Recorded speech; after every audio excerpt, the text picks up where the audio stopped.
Hello everyone. Indirect tax and GST के पिछले class में हम लोगों ने सप्लाई अंडर जीएसटी स्टार्ट किया था, जिसमें हम लोगों ने अब तक देखा है कि सप्लाई में 4 चीजें शामिल हैं। सबसे पहला, all forms of supply of goods and services with consideration.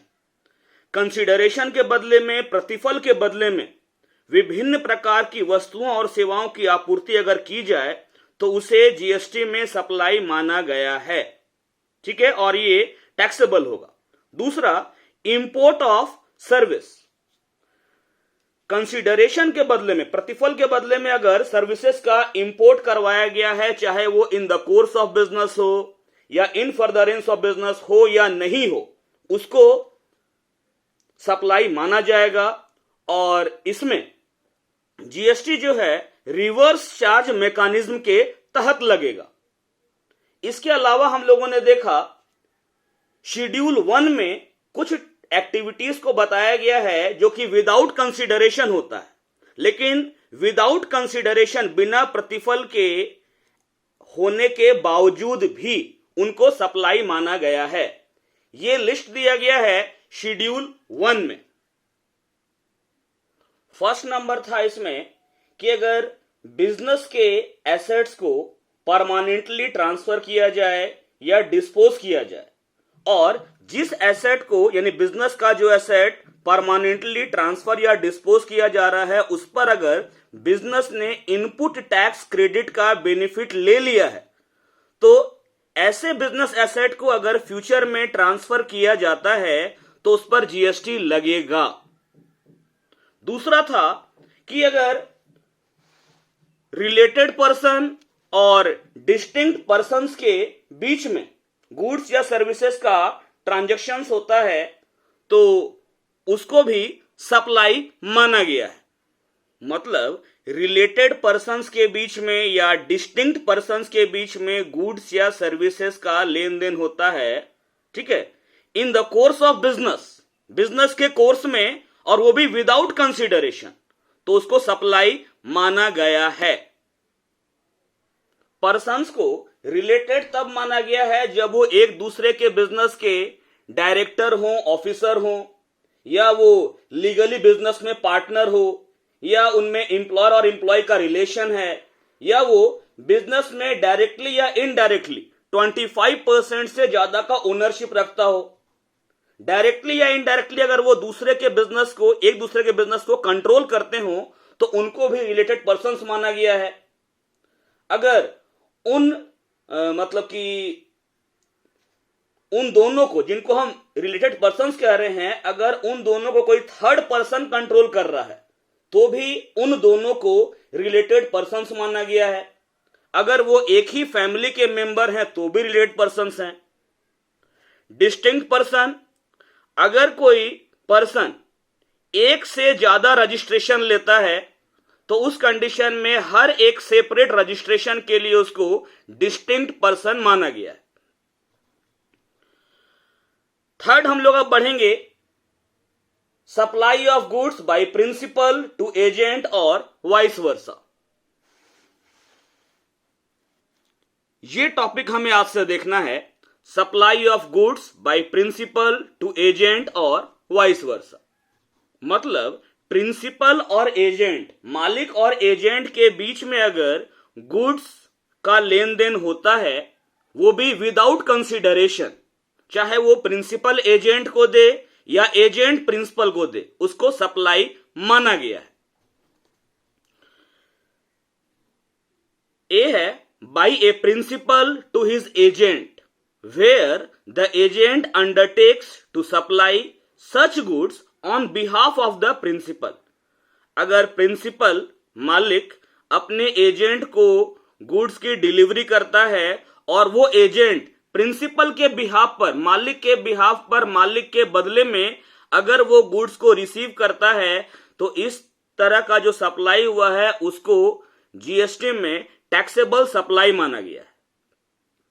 या by an agent to his principal where the agent undertakes to receive such goods on behalf of the principal, अगर एजेंट अपने principal को goods की supply करता है जहां पर वो गुड्स एजेंट जो है अपने प्रिंसिपल के बिहाफ पर कैरी कर रहा है, मतलब एजेंट के पास में जो गुड्स है वो ऑलरेडी प्रिंसिपल के बिहाफ पर ही रिसीव किया हुआ है।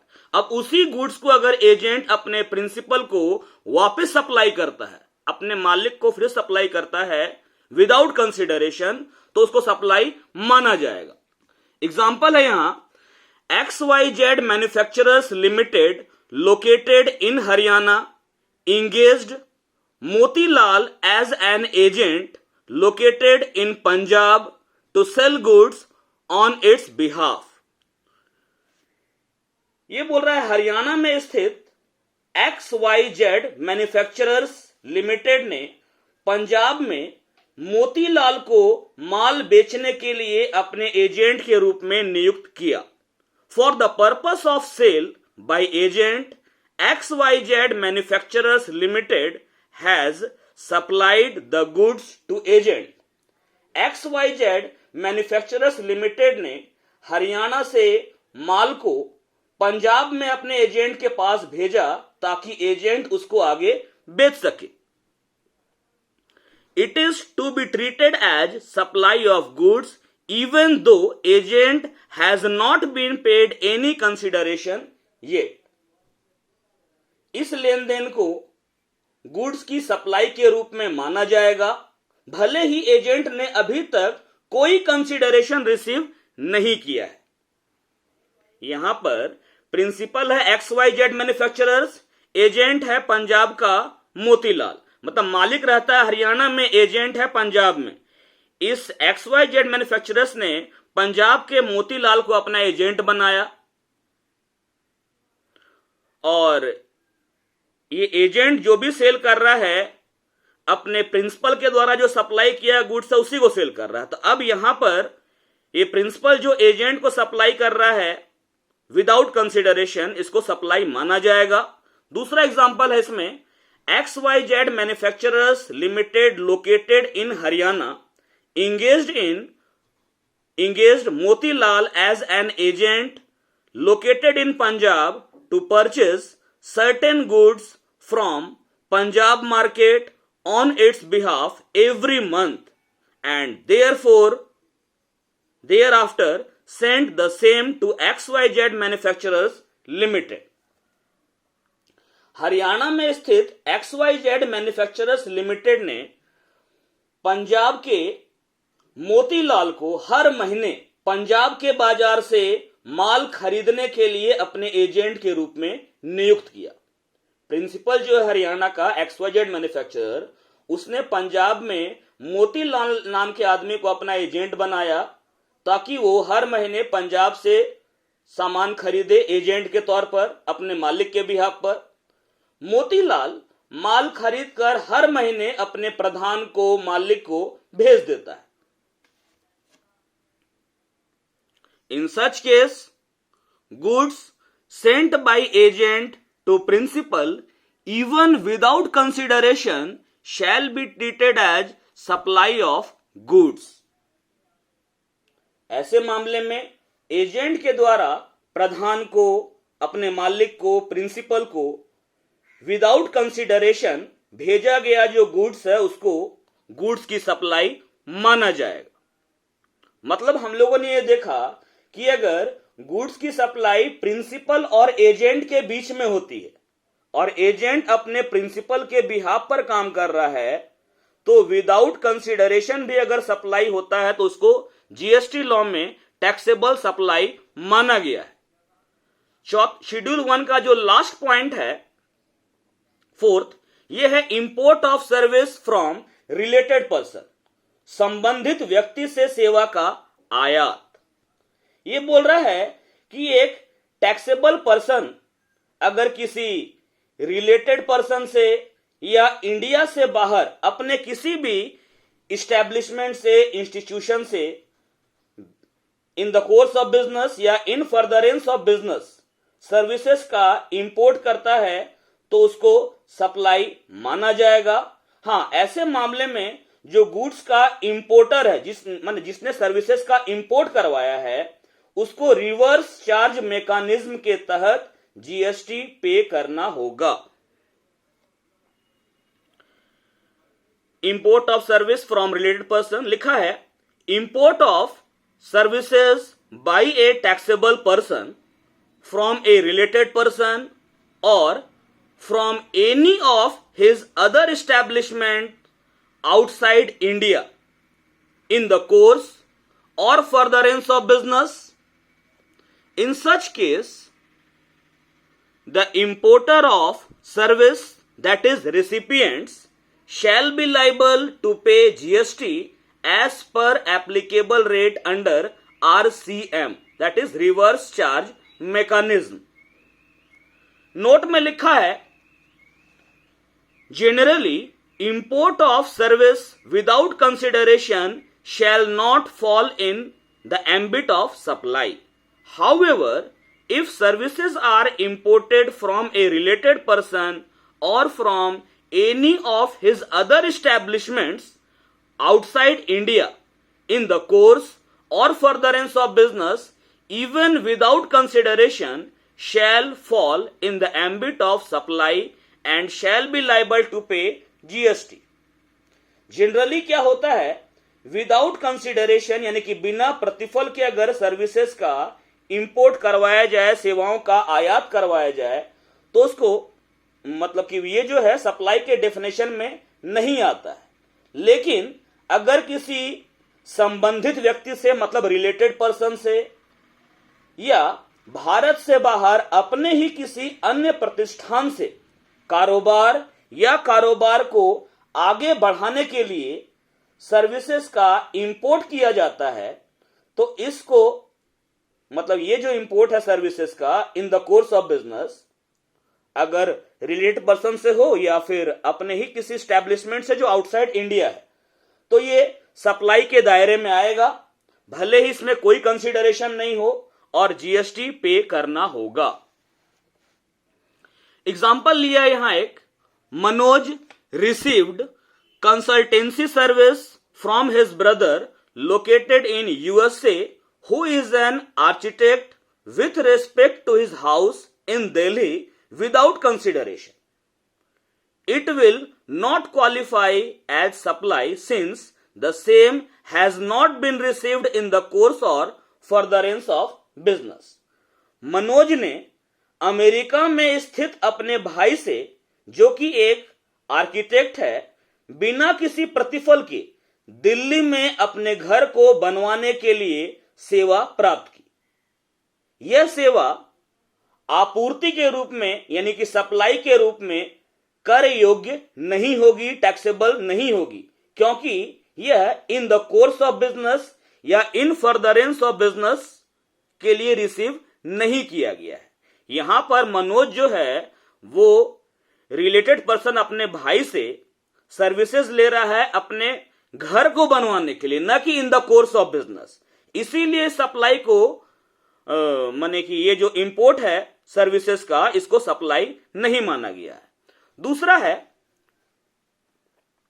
If a registered person mister A India import consultancy service from a related person mister B, जो कि यूएसए का है, इन द कोर्स और furtherance of business, then it shall be deemed to be supply of service under this clause and shall be taxable under GST. यदि एक पंजीकृत व्यक्ति registered person mister ए, जो कि इंडिया का है, किसी संबंधित व्यक्ति रिलेटेड पर्सन मिस्टर बी, जो कि यूएसए का है, उससे कारोबार या कारोबार को आगे बढ़ाने के लिए कंसल्टेंसी सर्विस परामर्श सेवा लेता है, तो इसे इस खंड के तहत, इस क्लॉज के तहत सर्विसेज का सप्लाई माना जाएगा और ये जीएसटी के तहत टैक्सेबल होगा।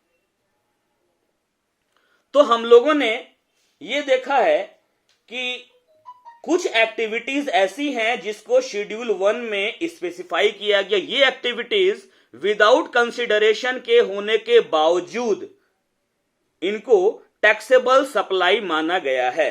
इसमें 4 चीजें थी। पहला तो था परमानेंट ट्रांसफर और disposal of business asset. Business के एसेट को परमानेंटली ट्रांसफर किया जाए, डिस्पोज किया जाए, और उस एसेट पर इनपुट टैक्स क्रेडिट का बेनिफिट लिया जा चुका है। तो इसके बाद अगर इसको हम ट्रांसफर करते भी हैं तो ये जीएसटी के लिए टैक्सेबल सप्लाई माना जाएगा। अगर गुड्स या सर्विसेज का लेन देन रिलेटेड पर्सन्स या डिस्टिंक्ट पर्सन्स के बीच में होता है in the course of business या in furtherance of business without consideration, तो उसको भी सप्लाई माना गया है। थर्ड, विदाउट कंसिडरेशन अगर गुड्स की सप्लाई प्रिंसिपल और एजेंट के बीच में होती है विदाउट कंसिडरेशन, तो उसको सप्लाई माना गया है। और चौथा है कि अगर रिलेटेड पर्सन से सर्विसेज का इंपोर्ट करवाया जाता है in the course of business या इन फर्दरेंस ऑफ बिजनेस, वो भी विदाउट कंसिडरेशन, तो उसको भी टैक्सेबल सप्लाई माना गया है अंडर शेड्यूल 1। एक एग्जांपल लेते हैं। Mister Ram, A registered person, is a dealer of washing machine. He purchased some washing machines on which input tax credit has been availed. Mr. Ram transfer permanently one washing machine from his stock in trade for personal use at his residence. Decide whether this transaction will be termed as supply or not. Shri Ram एक पंजीकृत व्यक्ति हैं जो कि washing machine के dealer हैं। उन्होंने कुछ वॉशिंग मशीन खरीदी जिन पर उन्होंने इनपुट टैक्स क्रेडिट का लाभ ले लिया है। श्री राम अपने निवास पर व्यक्तिगत उपयोग के लिए व्यापार में से अपने स्टॉक से स्थायी रूप से एक वॉशिंग मशीन ट्रांसफर करते हैं, स्थानांतरित करते हैं।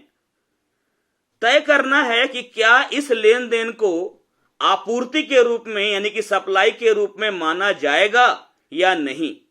अब यहां पर देखिए, मिस्टर राम रजिस्टर्ड पर्सन है, वॉशिंग मशीन का ये बिजनेस करता है। ये वॉशिंग मशीन खरीदा है और उस पर इनपुट टैक्स क्रेडिट का बेनिफिट ले चुका है। अब ये इसी बिजनेस के एसेट को अपने पर्सनल यूज के लिए परमानेंटली ट्रांसफर कर देता है अपने घर पर। तो आपको बताना है कि यह सप्लाई है या नहीं। हम आपको पहले ही बताए हैं कि सप्लाई में वो सारा सप्लाई इंक्लूड है जो कि in the course of business या in furtherance of business with consideration अगर किसी पर्सन के द्वारा किया जाता है या करने का एग्रीमेंट किया जाता है, और इसमें सेल इंक्लूड है, ट्रांसफर इंक्लूड है, barter, exchange, licence, rental, lease और डिस्पोजल इंक्लूड है।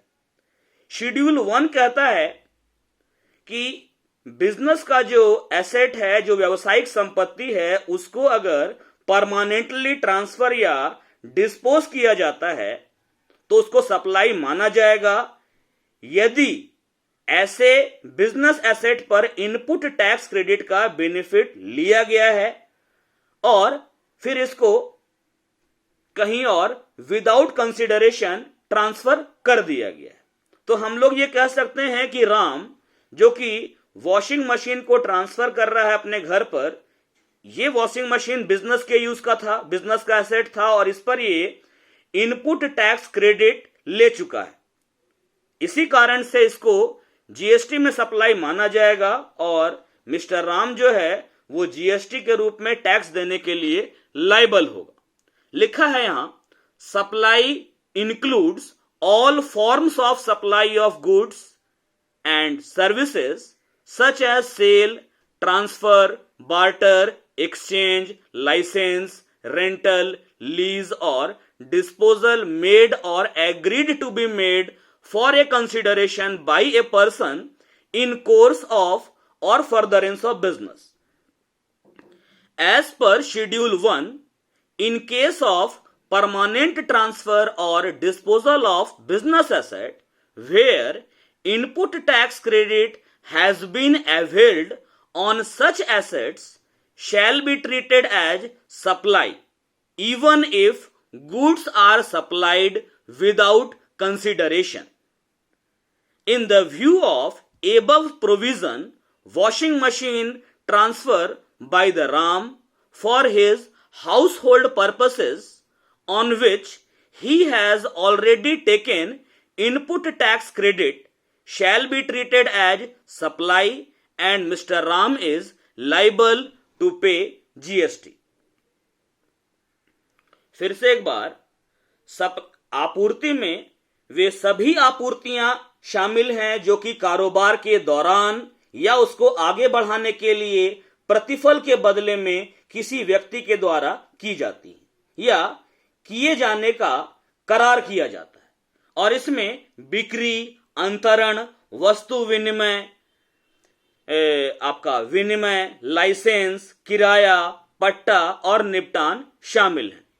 अनुसूची 1 के अनुसार व्यावसायिक संपत्तियों का स्थायी हस्तांतरण या निपटान को आपूर्ति माना जाएगा, जहां ऐसी संपत्तियों पर इनपुट टैक्स क्रेडिट का लाभ उठाया गया है, भले ही माल की आपूर्ति बिना किसी प्रतिफल की हुई हो। उपरोक्त प्रावधान के संदर्भ में यह कहा जा सकता है कि राम द्वारा वॉशिंग मशीन के हस्तांतरण को जिस प्रकार उन्होंने पहले से ही इनपुट टैक्स क्रेडिट का लाभ लिया हुआ है, इसको आपूर्ति माना जाएगा और श्री राम इस पर जीएसटी का भुगतान करने के लिए उत्तरदायी है।